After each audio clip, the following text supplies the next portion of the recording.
नमस्कार, तुम्हा सर्वांचे नवीन व्हिडिओमध्ये मी स्वागत करते। तर आज आपण बघूया वालपापडी किंवा वाल्याच्या शेंगाची भाजी। तर सर्वात प्रथम आपल्याला वाटण तयार करून घ्यायचं आहे। तर मिक्सीच्या पॉटमध्ये कांदा, हिरवी मिरची, लसूण, टमाटर, शेंगदाणे, फुटाणे, खोबऱ्याचा कीस घालून त्याला वाटण छान प्रकारे मिक्सीच्या पॉटमध्ये बनवून घ्यायचं आहे। त्यानंतर कढई घेऊया, गॅस सुरू करूया आणि 2 टेबलस्पून तेल टाकायचं आहे।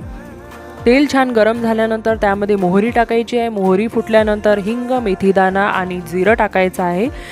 एक तेजपान टाकायचं आहे आणि थोडीशी कढीपत्ता टाकायचा आहे, त्याने आपला टेस्ट छान येते। त्यानंतर आपण जे वाटण बनवून घेतलेलं आहे ते टाकायचं आहे।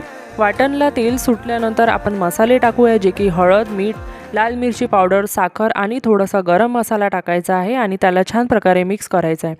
त्यानंतर वालपापडीला छान प्रकारे केलेला आहे आणि चिरून घेतलेला आहे। त्यामध्ये थोडं पाणी टाकायचं आहे, जेणेकरून आपली भाजी लवकर शिजेल आणि झाकून घ्यायचं आहे। तर आपली भाजी आपण चेक करूया झाली आहे की नाही। तर आपली भाजी बनवून तयार आहे। वरून आपण कोथिंबीर टाकूया।